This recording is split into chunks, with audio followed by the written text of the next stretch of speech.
As a finale for Season 2 of House of the Dragon, Episode 8 is underwhelming, but it's honestly still a good episode. It's just unfortunate that we don't have our usual 10 episodes and we can end on something that's more significant plot-wise. However, I do think that most of the characters have pretty conclusive arcs this season, or at least end at a point that's more satisfactory than how the overall story ends. But since this is an Episode 8 review, let's dive into each scene and work out if it's really that bad, because the ratings are currently in freefall. The episode opens with Tylan trying to make an alliance with the Triarchy, and if he really wanted to, this could have happened off-screen, but I still think these scenes are enjoyable, and I think establishing at least one pirate captain character will be pretty integral later on when she inevitably goes to battle. Also, when they revealed her and said initially it was a guy, I honestly thought for a second that it was Ed Skrein, because she looked exactly like an out-of-focus Season 3 Dario.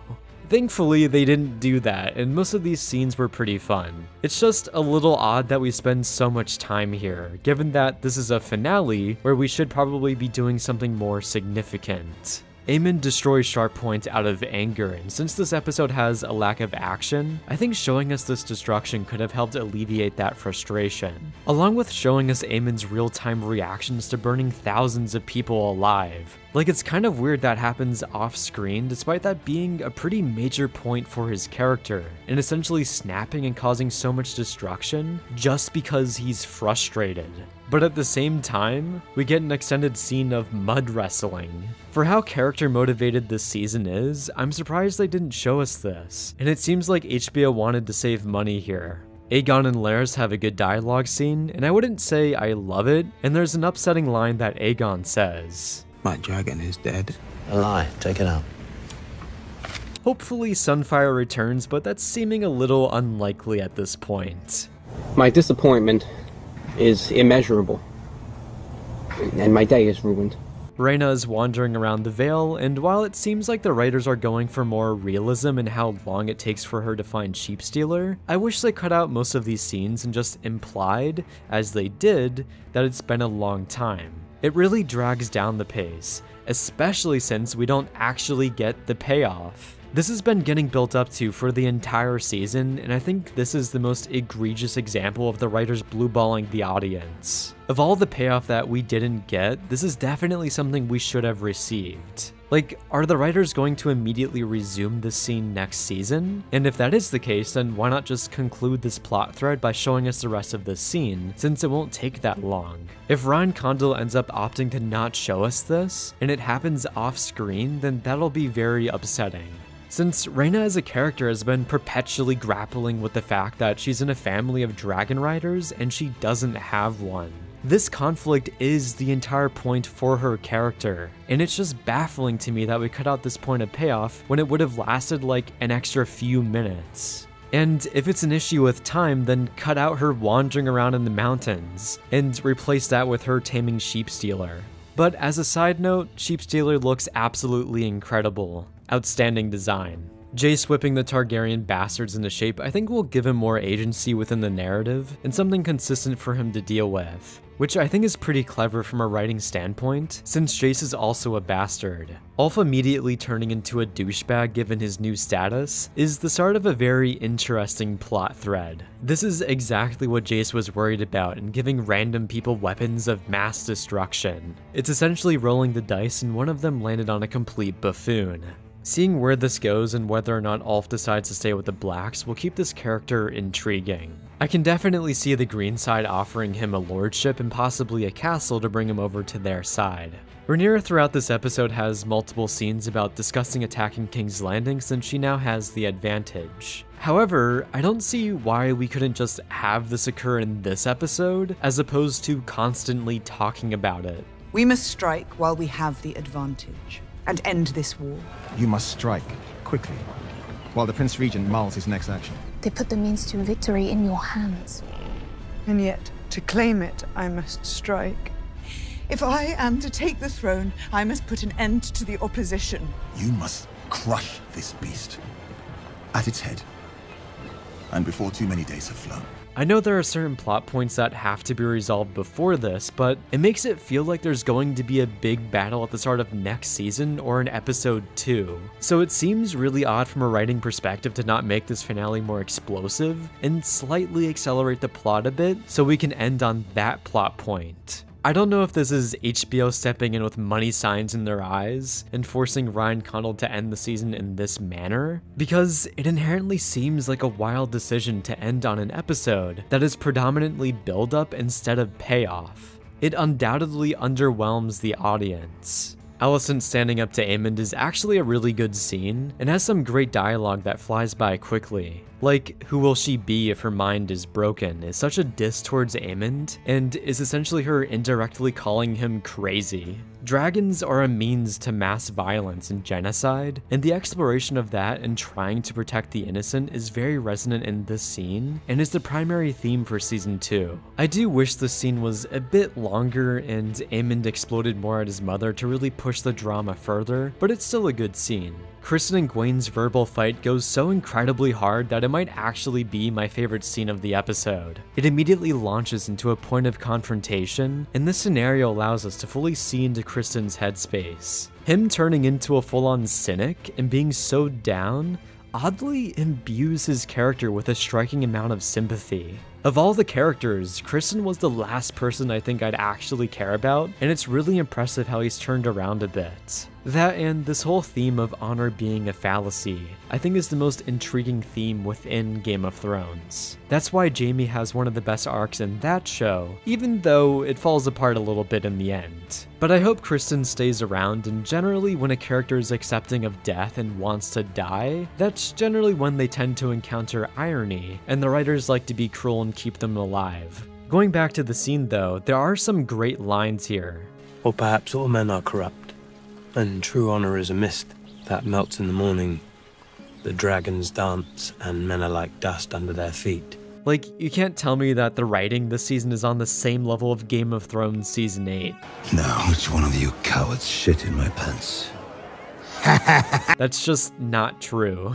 It's also cool how the scene progresses in which Gwain is ready to kill Kristen, but through this dialogue, Kristen disarms and instills sympathy into someone who currently hates him. Freddie Fox continues to be a great hidden gem of an actor, and he communicates so much with just his eyes. Again, I'm surprised that this scene ended up being as good as it was. Then we have Daemon getting the Song of Ice and Fire vision. I've seen some people take issue with this, but it makes sense for the stream to be so prevalent throughout the series, since the Targaryen storyline is fundamentally building to that point. It's obviously disappointing how that all turns out in Season 8, but it's still a massive driving force that motivates the Targaryens to prepare for it. For the actual things shown in the vision, finally seeing Bloodraven was really cool. Dany showing up was a surprising point of nostalgia, but it didn't feel cheap, and they definitely did not need to cut to a close-up of this White Walker's face. This is such an absurd shot to the point that it's insane that the creatives left this ridiculous face in the final edit. All they needed to do was show a shot from Hardhome and that would have worked fine. Helena also showing up here is actually pretty crazy because this confirms her as being an extremely strong green seer. Before this, we were just like, oh, she's occasionally having dreams and visions, but the fact that she's essentially astral projecting herself into Daemon's vision has insane implications. Even though it's a little weird that she seems to have moved past Daemon ordering the death of her child, but I guess she's looking at the larger picture. Then she flat out just tells Aemond when he's going to die and how insignificant he is. The reason why I love this moment is because Helena as a character is essentially the embodiment of innocence. She's been vibing in the background, and this moment acts as a major convention break for her because she subtly destroys Aemond. Her expression is cold, emotionless, and ruthless as she pierces Aemond's soul. She reverses this power dynamic and completely robs Aemond of his agency by throwing his prophecy in his face. As always, the acting here is incredible, and if Helena dies, I'll also give the show a 1 out of 10. Daemon and Rhaenyra's scene is the major highlight this episode, and we've clearly been building to the strong and satisfying scene. I know people have been very frustrated with Daemon's arc this season, but I actually like how they focus on him more as a character, because he had a lot of internal problems that he inherently had to deal with. If we skipped all of this and expedited all the developments within the Riverlands and went straight to the action as most fans want, I'd argue the show would lose a lot of its depth. And it's not like we're not going to get the battles, because they'll eventually come. We just have to be very patient, apparently. But yeah, I really enjoyed Daemon's arc here, and him going full circle of fully understanding the wider context of what they're fighting for, when originally, at the end of Season 1, he had no idea what A Song of Ice and Fire was, and thought Rhaenyra was crazy. It's a pretty good endpoint for him in a season that had a pretty deep introspection for his character. I would go deeper in my analysis, but I'll primarily save that for my overall season review. Also, for this scene, similar to Aegon beefing with Aemond, I love how they fall back onto Valyrian to have a private conversation while in a public setting. It immediately pivots the scene into feeling more intimate and personal in an otherwise very public and crowded setting. Then the reactions of both Simon Strong being shocked and Sir Alfred shitting his pants were golden. I love the small detail in the background where Sir Alfred starts moving back through the crowd to hide himself. I wonder if Season 3 will open with Daemon beheading him for treason. The scene is then immediately followed by Alan and Corlys's long-awaited confrontation, and I'd say it was worth the wait. Alan being outraged by his handling as an abandoned bastard child, and Corlys having the gall to now come to him and give him attention because he needs him, was outstanding. That context energizes this dynamic with such heartbreaking complexity, and Alan possibly becoming the future heir of Driftmark will now be significantly more interesting, given this massive hurdle of internal conflict. It feels like the show is clearly telegraphing that, but thankfully there's some interesting friction in the mix now. Alan throughout the season and his screen time with Corlys always kind of felt like downtime, but now that we finally know why he's so distant, makes him so much more intriguing. Then lastly, we have Alicent and Rhaenyra's scene. This is definitely the most controversial scene, and is also a major departure from the book. Alicent in general has been greatly changed as a character to primarily be the sympathetic viewpoint on the green side, and is essentially their protagonist. I think this makes her more interesting as a character instead of being solely evil, and the writers seem to want to put a large emphasis on her interacting with Rhaenyra this season. Like their first interaction in King's Landing, I think this scene is flawed, but not to as extreme of an extent as the third episode. Firstly, I think it makes sense for Alicent's arc to lead her to this point in the story, especially since Aemond went full villain mode and killed thousands of people just because he was upset. So that compounded with the revelation that she misinterpreted Viserys, and her having an existential crisis about that, makes sense that she'll go to Rhaenyra and surrender. Since as a character, she's not evil and only did the things she did because she thought her actions were justified. But similar to episode 3, we run into the same problem of it's obviously too late to stop the war. Even Rhaenyra is saying this, and it kind of makes the scene lack purpose, because Rhaenyra was probably going to win King's Landing regardless of this scene happening. It feels like an artificial way to give Alicent more agency within the story, especially since her whole sacrificing Aegon point is moot since he escapes with Larys. Which the whole son for a son thing is really silly because that's completely disregarding the fact that Aegon's son died. I guess it would technically be a son for a grandson, but Alicent not even mentioning that feels like a pretty major oversight for the writing. Although, I do really like how Alicent deeply weighs giving up Aegon, but in doing so, would mean stability and peace for the realm. It's a really well acted moment, and I do like this singular small moment from a writing perspective, even though Alicent is blatantly forgetting about blood and cheese. Going back to this offer being pointless, Alicent does say that there would be no bloodshed under her watch, but the problem is more Aemond still being around because he'll force violence, and thus, there will probably be civilian collateral damage. So having the entire finale end with this scene when it's not actually consequential in any way, drastically adds to the disappointing nature of the season's end. There is character development, but it feels like the plot development is hollow. As for the actual character development, it is nice that in this scene, Alicent doesn't flat out blame Otto Hightower for everything, and actually accepts what she did was wrong.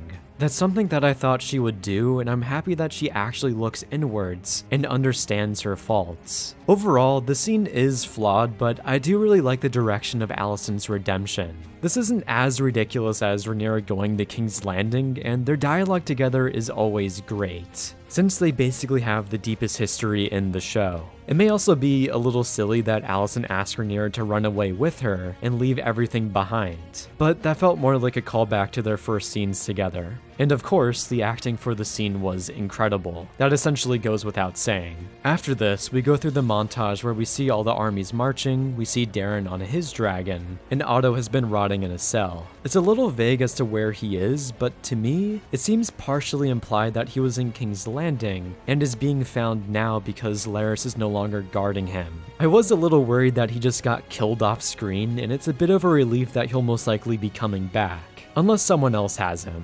Then the episode ends, and it seems like the primary focus of this episode was, instead of having a major climactic battle, it was instead a more intimate confrontation of trying to avoid the upcoming war. However, the motif has clearly been that this war is inevitable, and narratively, it's weird to insist upon this being the last scene instead of ending with something more explosive. It kind of feels like a retread of what happens at the end of the Burning Mill. So, episode 8, The Queen Whoever Was, is flawed, but it's not so bad to the point of declaring the show as being terrible. I know a lot of the focus for the discourse will probably be on lambasting the rough aspects of this finale, but there are still definitely a handful of good scenes for this episode. However, since this is the finale, I think this episode needed to do more, and that undeniably brings it down. The fact that we still had so much setup and we didn't end on a climactic plot point is inherently underwhelming. And it makes it especially worse that our main characters were constantly talking about an upcoming major battle, and we never got to the point of actually seeing it. I'll try to get my season review out in the next few days, since I definitely have more to say from an overall season perspective. Thank you for watching, and I have more opinions on movies on my Letterboxd. You can discuss the ending of the season in my Discord with me and others, and I have a Patreon for if you want to support the channel. Thank you so much to Logan Farmer for being the best patron ever.